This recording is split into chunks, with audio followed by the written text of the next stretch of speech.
আসসালামু আলাইকুম, সবাইকে শুভ সকাল। আশা করছি সবাই ভালো আছেন। মাত্র 8 ইঞ্চি একটা টবে প্রায় 10 থেকে 12টি ফুল এবং নতুন কুড়ি তাদের আগমনী বার্তা জানান দিচ্ছে।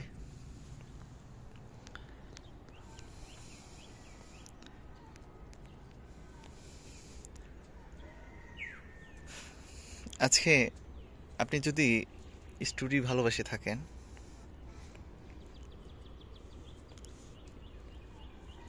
শখ করে 5টি-10টি চারা নিজের সংগ্রহে রাখতে চান, তাহলে কিভাবে তাদের পরিচর্যা করবেন, কিভাবে তাদের একটু সময় দিবেন, কিভাবে আপনার পরম ভালোবাসায় তারা আপনাকে এমন প্রতিদান দিবে।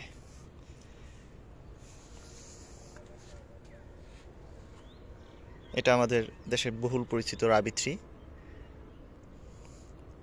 খুবই মিষ্টি জাত এবং ফলগুলা কিছুটা ছোট হয়, গোলাকার ধরনের। আর এটা হচ্ছে আমেরিকান ফেস্টিভ্যাল। বাংলাদেশে সবচেয়ে বেশি বাণিজ্যিকভাবে যেই স্ট্রবেরি চাষাবাদ হয় ওইগুলো। এই ফলটা আকারে বেশ বড় হয়। স্বাদ এটা থেকে রাবি থ্রি থেকে মিষ্টি কিছুটা কম হলেও স্ট্রবেরির যেই ফ্লেভার তা কিন্তু অটুট থাকে যদি আপনি তাকে পরিপক্ক হবার সুযোগ দেন। বেশিরভাগ আমরা কি করি, একটু লাল হলেই খেয়ে ফেলি। এটা আসলে ঠিক নয়। আপনার যদি নিজের গাছ থাকে তাহলেই আমি বলবো যে স্ট্রবেরির যেই মৌলিক একটা স্বাদ আছে, সেই স্বাদটাকে আপনার পেতে হলে অবশ্যই আপনাকে বাজার থেকে নয়, আপনাকে নিজে এমন 4-5টি বা 10টি চারা লাগিয়ে নিজে উৎপাদন করে খেতে হবে। আসুন আজকে আমি প্রাথমিক অবস্থা থেকে কিছুটা ধারণা দেই যে আমার এখানে এই গাছগুলা করার পেছনে যেই শ্রম বা সাধনা ছিল, কিছুটা ত্যাগ ছিল, অধ্যবসায় ছিল, তবে সর্বাপেক্ষা যেটা প্রয়োজন ছিল সেটা হচ্ছে ইচ্ছা। একজন মানুষের ইচ্ছাই তার সাফল্যের মূল চাবিকাঠি। আপনি যদি ইচ্ছা না থাকে তাহলে আপনি কখনোই এমন প্রতিদান পাবেন না।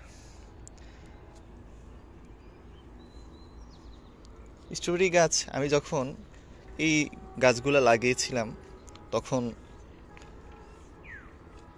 জুলাই মাস, স্ট্রবেরির জন্য খুবই একটা প্রতিকূল সময়। অত্যাধিক গরম ছিল। তার পরবর্তীতে আগস্ট একটানা প্রায় 10 থেকে 12 দিন 15 দিন পর্যন্ত অঝোর ধারায় বৃষ্টি পড়েছিল। আপনারা জানেন যে স্ট্রবেরি গাছ বর্ষায় এবং গরমের সময় মারা যায়, কিন্তু আলহামদুলিল্লাহ আমার গাছগুলা কিছু মারা গেছে চারা থেকে, কিন্তু পরবর্তীতে কিছু চারা বেঁচে ছিল। এবং এই চারা বেঁচে থাকার অন্যতম কয়েকটা কারণের মধ্যে একটা হচ্ছে আমার এই টবের মাটি তৈরির প্রস্তুতি। যদি আমি একটু প্রথম থেকে বলতে চাই, আমরা বেশিরভাগ কি করি, এরকম যে গার্ডেন সয়েল আছে আমাদের, সাধারণ মাটি, এই মাটিতে কিছু জৈব সার বা গোবর সার দিয়ে আমরা গাছটাকে লাগিয়ে দিই, যা আসলে অনুচিত। কারণ আপনি গোবর সার দিয়ে যে গাছটা লাগাচ্ছেন, গোবরে বেশিরভাগ নাইট্রোজেনের উপস্থিতি থাকে এবং কিছু অন্যান্য উপাদান থাকে। গাছটা যখন ধীরে ধীরে বড় হয়, তাদের ফুল আসা শুরু করে, তখন এই মাটিতে থাকা তার যে উপাদানসমূহ ছিল যা গাছ খাবার হিসেবে গ্রহণ করত, সেগুলার ঘাটতি দেখা যায়। তৎপ্রেক্ষিতে এই গাছের পাতার কিনারায় কালো হয়ে যায়, গাছ কুঁকড়ে যায়, গাছের মাথা অগ্রভাগ কালো হয়ে কালো বর্ণ ধারণ করে এবং বৃদ্ধি ব্যাহত হয়, ফুল আসে না। ফুল আসার পরে এরকম একেবারেই কুঁচকে থাকে। দেখুন আমার এই ফলটা কুঁচকে গিয়েছিল। এখন এই যে সমস্যাগুলা, এই সমস্যাগুলার আসলে আপনাকে প্রথমেই সচেতন থাকা উচিত। প্রথমে আপনি যদি সচেতন থাকতেন, তাহলে আপনার মাটিটাকে সঠিকভাবে প্রস্তুত করতেন। এখন এই মাটি প্রস্তুতের জন্য আপনাকে প্রথমে ভাবতে হবে যে আমি কি কি দেব। আমি বলবো যে একটা টবের মাটি প্রস্তুতির সময় মাটি দিবেন সর্বোচ্চ 15 থেকে 20%। তার সাথে কোকোপিট বা আমাদের কাঠের গুঁড়ো অথবা ধানের তুষ জাতীয় রাইস হ্যাক্স যেগুলো আছে, এগুলা প্রায় 30% দিবেন। তাহলে এখানে কত পার্সেন্ট হলো? ধরি যে প্রায় 40 থেকে 50%। এতে কি হবে, মাটির ভিতরে যেই গাছের শিকড়, এই শিকড়গুলা ঠিকমতো বৃদ্ধি পাওয়ার সুযোগ পাবে। এখন গোবর যদি দিতে চান, গোবর দেন, গোবর প্রায় জৈব সার। এছাড়া ট্রাইকো কম্পোস্ট দিতে পারেন, ওইটা প্রায় আরও 30%। এবং এর সাথে ন্যূনতম 10% বালি দিবেন। বালি দিলে পানি, গাছে যেই পানি দেওয়া হয় তার ড্রেনেজ সিস্টেমটা ভালো থাকে। আর কোকোপিট কি করে, মাটিতে আর্দ্রতা ধরে রাখে। আর জৈব সারগুলা মাটির উর্বরতা শক্তির বৃদ্ধির সাথে সাথে গাছকে পরিপূর্ণ পুষ্টি প্রদান করে। এবং এর সাথে কিছু আমাদের বেসিক যেই গাছের খাবারগুলো আছে, nitrogen, phosphorus, potassium, sulphur, magnesium এবং ক্যালসিয়াম, এই ক্যালসিয়ামের ঘাটতি পূরণের জন্য আপনাকে মাটিতে অবশ্যই কিছু চুন অথবা এমন জিপসাম দিতে হবে। তবে আপনি চাইলে চুন বা জিপসামের পরিবর্তে আপনি এক্সেল দিতে পারেন, ডিমের খোসার চূর্ণ। এবং মাটিতে যেন পোকামাকড়ের আক্রমণ কম হয় তার জন্য নিম খৈল। এছাড়া ফসফরাস যে আমাদের সার আছে টিএসপি, ওই সারটা কম ইউজ করে তাতে আপনি হাড়ের গুঁড়ো দিতে পারেন।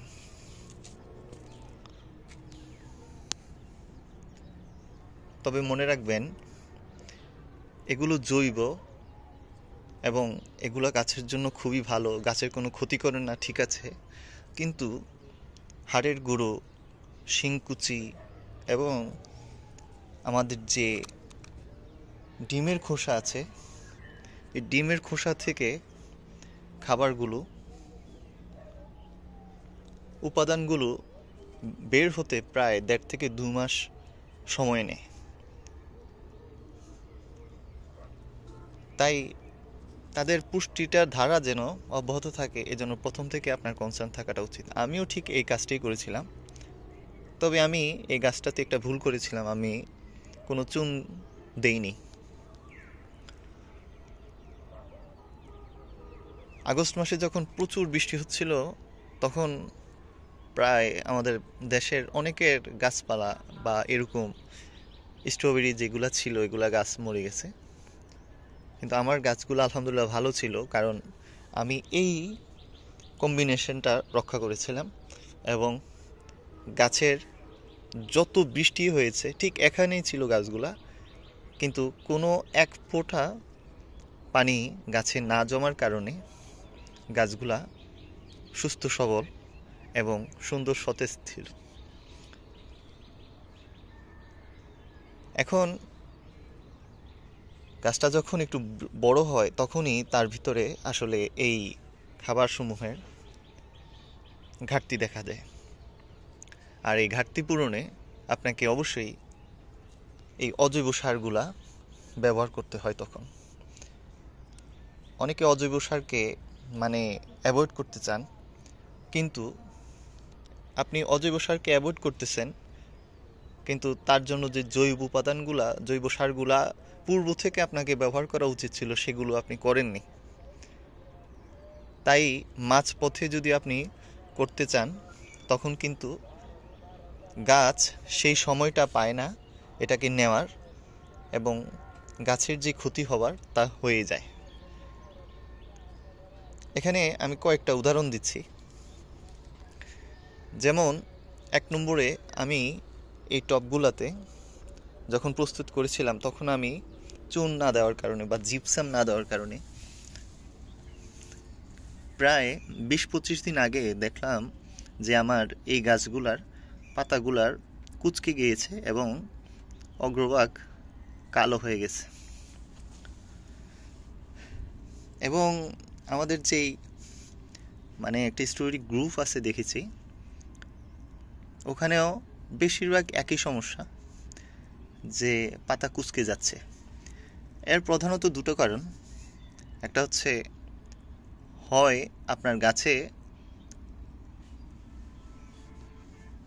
আপনি যে ক্যালসিয়ামের ঘাটতি আছে ওটা আপনি পূরণ করেননি, আরেকটা হয় বোরন আপনি দেননি। বোরনের অভাবেও গাছের কচি পাতার অগ্রভাগ কালো বর্ণ ধারণ করে। এবং তবে এমন যদি কুঁচকে থাকে তাহলে বুঝবেন যে এটা হচ্ছে ক্যালসিয়ামের অভাব। প্রায় 20 দিন আগে আমি যখন এটা দেখলাম তখন আমি এখানে, এই টবটা হচ্ছে 10 ইঞ্চি টব, এই টবে 1 চামচ জিপসাম দিয়েছি এবং আলহামদুলিল্লাহ দেখুন এখন এই পাতাগুলা একদম সুন্দর, নতুন পাতাগুলা একেবারে সুস্থ সবল। নতুন পাতা যখন সুস্থ সবল হয়ে বের হয়েছে তার মানে বুঝতে হবে যে আপনার গাছটা সুস্থ হওয়ার পথে হাঁটছে। তবে আমি একটা জিনিস মিস করেছি, তা হচ্ছে আমি এখানে কোনো ইপসম সল্ট দেইনি। আপনাদের অনেকের গাছেই দেখবেন এমন পাতার ছোপ ছোপ ছোপ ছোপ, দেখুন পাতাগুলা মাঝে এমন ছোপ ছোপ ছোপ ছোপ দাগ আছে। ঠিক এটাও পাতাটা যদি আমি দেখাই,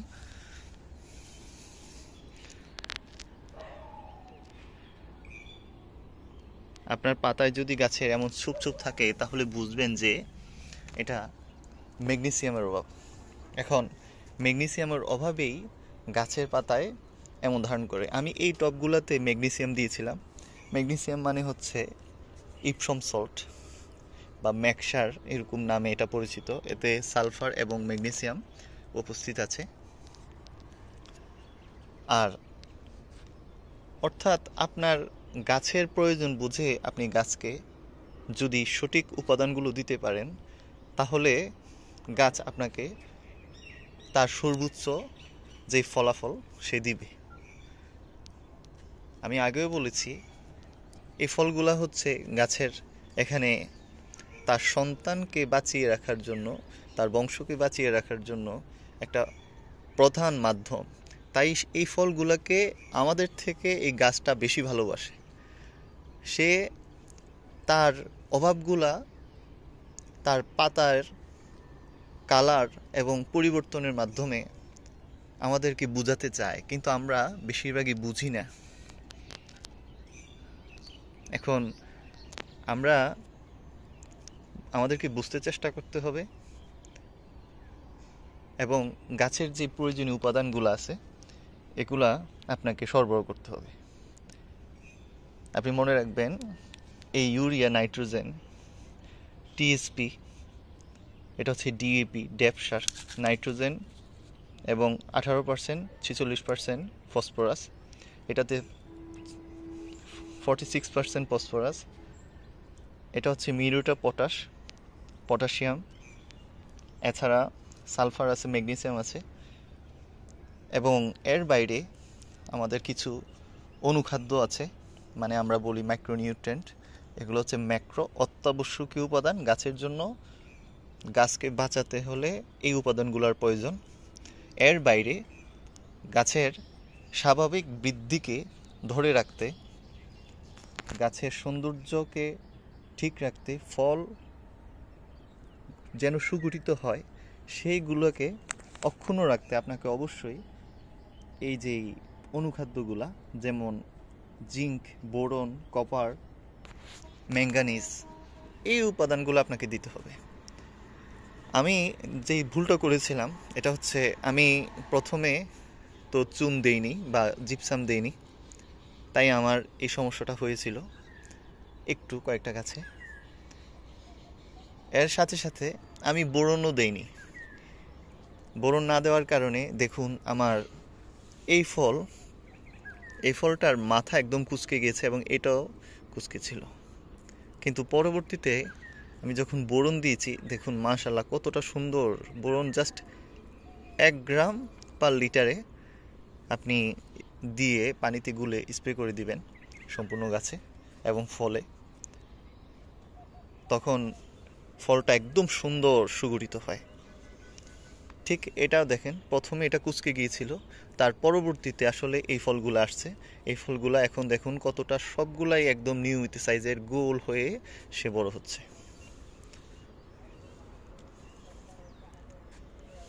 এটা হচ্ছে আমার জিঙ্ক এবং বোরনের আলাদা প্যাকেট। আমি কয়েক ধরনের ছত্রাকনাশক এনে রেখেছি। এটা হচ্ছে, একটা হচ্ছে ম্যানসার, এখানে কার্বনডিজম ও আমরা যেটা জানি ম্যানকোজোব, এছাড়া ব্লিটক্স আছে, হ্যামোক্সি আছে, অক্সিকোভ আছে, আরও অনেক ধরনের নামের আমাদের যেই ছত্রাকনাশক আছে। কোনোটাতে কপার অক্সিক্লোরাইড, আবার কোনোটাতে কার্বনডিজম, ম্যানকোজোব। মনে রাখবেন, এই ছত্রাকনাশক এগুলা হচ্ছে ছত্রাককে মারার জন্যই, ছত্রাকের বিস্তারটাকে রোধ করার জন্য প্রস্তুত করা হয়েছে। এগুলা এক ধরনের বিষ। সাথে সাথে কীটনাশক, এটা তো কীট মারার জন্য, কীটকে নাশ করার জন্যই প্রস্তুত। এটা হচ্ছে কীটনাশক ফাইটার, এটা দেখা যাচ্ছে। এছাড়া রিভা আছে, নাইট্রো আছে, অনেক নামের আছে। এছাড়া ইমিটাফ আছে। ইমিটাফ পাতা কুঁকড়ে যায় এক ধরনের মাকড়ের আক্রমণে, তাদেরকে মানে মারার জন্য অথবা তাদের হাত থেকে গাছকে রক্ষা করার জন্য ইমিটাফ ইউজ করা হয়। এর বাইরে রিপোর্ট, যেটা এটা এক ধরনের আমাদের বেগুন গাছে দেখা যায় যে ছিদ্র করে ফলের গায়ে, লার্ভা জাতীয়, ওইগুলাকে মারার জন্য বিশেষ করে এগুলা ব্যবহার করা হয়। এই যে ছত্রাকনাশক বা কীটনাশক,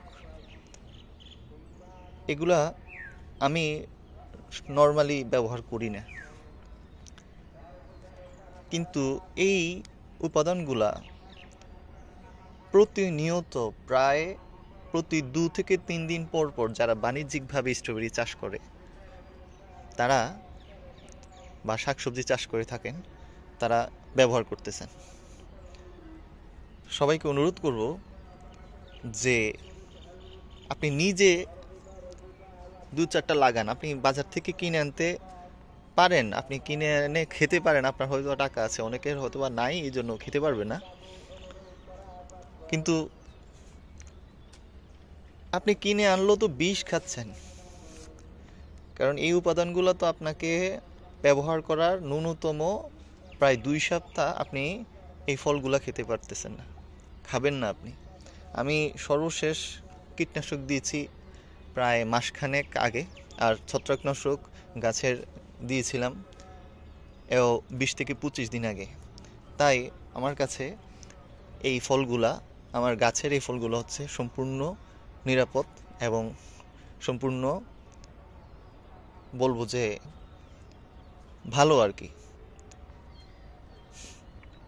সবাইকে অনুরোধ করব এজন্য যে এই যে আমাদের অজৈব সারগুলো আছে এগুলার প্রতি আপনারা যে দ্বিধা আছে এই দ্বিধাটাকে ঝেড়ে ফেলুন, দ্বিধাটা ঝেড়ে তাদেরকে ভালোবাসতে শিখুন। আপনি যখন খাবার খান, ভাত খাই আমরা, তরকারি খাই, শাকসবজি খাই, শাকসবজিতে ভিটামিন থাকে, মনে রাখবেন এই অনুখাদ্য হচ্ছে এক ধরনের শাকসবজি গাছের জন্য আমাদের। আর এগুলা হচ্ছে আমরা যে খাবারগুলা খাইতেছি এগুলা টোটাল, যেমন লবণ, মনে করেন চিনি অথবা মরিচ, এগুলা ছাড়া কি আপনার রান্না হয়? আপনি তো রান্না হয় না। তাহলে এই গাছ যে তার পাতাতে সূর্যের আলো পড়েছে, দেখুন কত সুন্দর, বাতাস থেকে মূল দ্বারা সে পানি নিচ্ছে, বাতাসের থেকে কার্বন ডাই অক্সাইড নিয়ে সূর্যের আলোতে রান্নাবান্না করবে, তার জন্যও তো কিছু তাদের লবণ, চিনি এবং এই গুঁড়োমরিচের প্রয়োজন আছে, আছে না? আপনি কেন তাদেরকে তা দিবেন না? তবে রান্নায় যেমন বেশি লবণ দেওয়া যায় না, দিলে স্বাদ ভালো হয় না, সব কিছুতে যেমন মিষ্টি বেশি ভালো না, এমন গাছেরও যতটুকু প্রয়োজন ঠিক ততটুকু পরিমাণ গাছের একদম গোড়া থেকে কিছুটা দূরে দিবেন। দেখবেন আপনার গাছ আপনাকে ঠিক এমন সুন্দর ফল উপহার দিবে। সবার প্রতি দোয়া থাকবে এবং আমি আশা করব আপনারা এই সিজনে এখনও বেশি সময় নেই, কিন্তু যদি বড় গাছ কিনেন তাহলে হয়তোবা 2-4টা বা 5টা-6টা গাছ এরকম ফুলওয়ালা গাছ নেবেন। দেখবেন আপনার গাছে এখনও সময় আছে, মার্চ আসার আগ পর্যন্ত ফুল আসতে থাকে, এরপরে আস্তে কমে যায়। তখন নিজের গাছের আসলে ফলের আনন্দটাই অন্যরকম। নিজের গাছের ফলের আনন্দ অসাধারণ। আপনার টাকা থাকলেই আপনি কিনতে পারবেন, কিন্তু ভালো জিনিস পাবেন না। সবাই প্রতি শুভকামনা রইল, সবাই নিজের গাছের যত্ন নেবেন। আল্লাহ হাফেজ, আসসালামু আলাইকুম।